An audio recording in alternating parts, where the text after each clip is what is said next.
के बारे में पढ़ेंगे। इसे power house of the cell कहा जाता है। आज हम इसकी स्ट्रक्चर, फंक्शन और इम्पोर्टेंस को इजी लैंग्वेज में समझेंगे। तो चलिए शुरू करते हैं।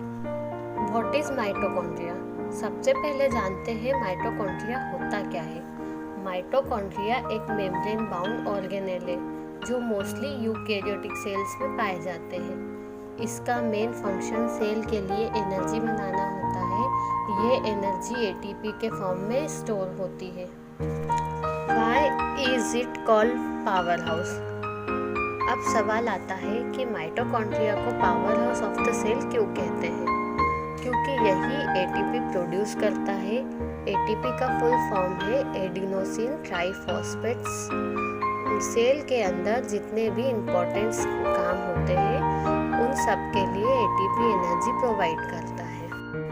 Structure of mitochondria.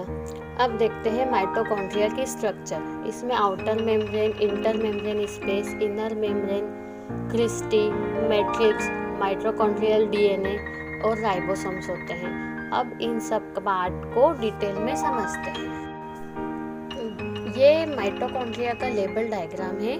सबसे बाहर आउटर मेम्ब्रेन होती है जो प्रोटेक्शन देती है। इसके बाद इंटर मेम्ब्रेन स्पेस होता है। अंदर वाली मेम्ब्रेन को इनर मेम्ब्रेन कहते हैं। ये फोल्ड होकर क्रिस्टी बनाते हैं। क्रिस्टी सरफेस एरिया को इंक्रीज करता है जिससे एटीपी ज़्यादा इफिशिएंटली बनता है। सबसे अंदर मैट्रिक्स होता है जहाँ एंजाइम, माइटोकॉन्ड्रियल डीएनए और राइबोसोम प्रेजेंट्स होते हैं। आउटर मेम्ब्रेन माइटोकॉन्ड्रिया की आउटर प्रोटेक्टिव लेयर होती है। ये स्मूथ होती है और कुछ मॉलिक्यूल्स को अंदर और बाहर मूव करने की परमिशन देती है। Inner membrane and cristae. Inner membrane बहुत फोल्ड्स बनाती है जिन्हें क्रिस्टी कहते हैं। इन फोल्ड की वजह से सरफेस एरिया बढ़ जाता है और एटीपी प्रोडक्शन फास्ट और इफिशिएंट हो जाता है। मैट्रिक्स माइटोकॉन्ड्रिया का सबसे इनर पार्ट होता है। इसमें एंजाइम्स, माइटोकॉन्ड्रियल डीएनए, राइबोसोम्स और दूसरे इंपॉर्टेंट मॉलिक्यूल्स प्रेजेंट होते हैं जो एनर्जी प्रोडक्शन में हेल्प करते हैं। फंक्शंस। अब माइटोकॉन्ड्रिया के फंक्शंस देखते हैं। माइटोकॉन्ड्रिया का सबसे इम्पॉर्टेंट फंक्शन एटीपी बनाना होता है। इसके अलावा ये एरोबिक रेस्पिरेशन का मेन साइट है। सेल्यूलर मेटाबॉलिज्म को रेगुलेट करता है, कैल्शियम आयंस को स्टोर करता है और एपोप्टिस यानी प्रोग्राम्ड सेल डेथ में भी इम्पोर्टेंट रोल प्ले करता है। अब इस फ्लो डायग्राम को समझते हैं। सबसे पहले सेल को ग्लूकोज और ऑक्सीजन मिलते हैं।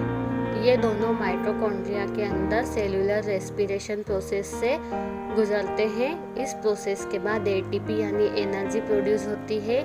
साथ ही कार्बन डाइऑक्साइड और वाटर भी बनते हैं। इस एटीपी की वजह से सेल अपने सारे फंक्शन परफॉर्म कर पाते हैं।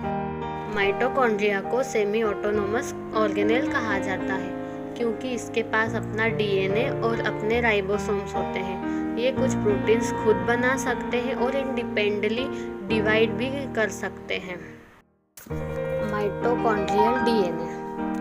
माइटोकॉन्ड्रिया का अपना डीएनए होता है जिसे माइटोकॉन्ड्रियल डीएनए या mtDNA कहते हैं। ये जनरली सर्कुलर और डबल स्टैंडर्ड होता है और कुछ इम्पोर्टेंट प्रोटीन्स को कोड करता है। ज़्यादातर ऑर्गेनिज्म में ये मदर से इनहेरिट होता है। कंक्लूजन। तो आज हमने सीखा कि माइटोकॉन्ड्रिया को power house of the cell इसलिए कहा जाता है क्योंकि ये एटीपी प्रोड्यूस करता है। साथ ही इसका अपना डीएनए और राइबोसोम होता है। इसी वजह से इसे सेमी ऑटोनोमस ऑर्गेनेल भी कहा जाता है। Thank you for watching. अगर आपको ये वीडियो हेल्पफुल लगी हो तो प्लीज़ लाइक, शेयर और सब्सक्राइब ज़रूर करें। मिलते हैं अगले वीडियो में एक और इंटरेस्टिंग टॉपिक के साथ। Thank you.